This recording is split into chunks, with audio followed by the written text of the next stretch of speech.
Нема опасност од енергетска криза во земјава, тврдат властите. Со стартот на интрадеј пазарот за електрична енергија, владата уверува дека македонскиот енергетски систем станува постабилен, потранспарентен и поотпорен на ризици. Новата алатка која е воведе националниот оператор на пазар на електрична енергија МЕМО овозможува тргување со струја речиси во реално време, што според надлежните ќе помогне побрзо да се реагира при евентуални дисбаланси во системот. Премиерот Мицкоски уверува дека токму преку вакви механизми се намалува ризикот од недостиг на енергенси и од можни прекини во снабдувањето. Има навремено испорачување на енергенси и има не само за навремено испорачување на енергенси за граѓаните во Македонија, туку како што можете да следите во изминатиот период, тоа се случува и во соседство. Ако се сеќавате во минатото, мислам дека тоа беше 2007 година, кога во еден момент ни се случи блекаут.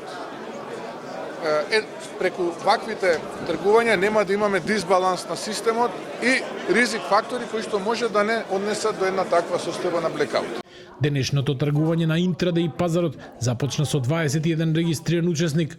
Од МЕМО очекуваат во наредниот период да се зголемува и бројот на компании, но и обемот на тргување, со што пазарот би добил уште поголема динамика и ликвидност. Доколку во минатото до сега се тргуваше од минатиот ден за наредниот, сега веќе тргувањето се случува блиску до реалното време и испораката буквално е еден час, да се тргува еден час пред испораката на електрична енергија. Со тоа ќе се овозможи голема флексибилност на сите учесници на пазарот, намалување на нивните дебаланси и подобра интеграција на обновливите извори на енергија. Министерката за енергетика Сања Божиновска вели дека новиот модел на тргување ќе им овозможи на компаниите подобро да ги планираат своите потреби и побрзо да реагираат на промените на пазарот. Според неа, тоа треба да значи помали трошоци за дебаланс, поголема стабилност на мрежата и подобри услови за инвестиции во обновливи извори на енергија. Воведување на интрадеј не е крајната дестинација.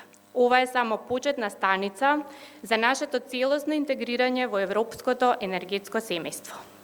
Во следниот период продолжуваме со следните чекори: понатамошно развивање на пазарните механизми, продлабочување на регионалната соработка и приклучување кон процесите за спојување на пазарите во Европа. Паралелно ќе работиме на зајакнување на институциите и на создавање услови за уште поголемо учество на приватниот сектор. Интрадеј пазарот е воспоставен со поддршка на словенечката берза БСП и енергетската заедница, а надлежните го оценуваат како еден од најзначајните чекори во либерализацијата на домашниот пазар на струја. Очекувањата се новиот систем да придонеси и за полесна интеграција на сончевите и ветерните електрани, чиј удел во производството на електрична енергија постојано расте.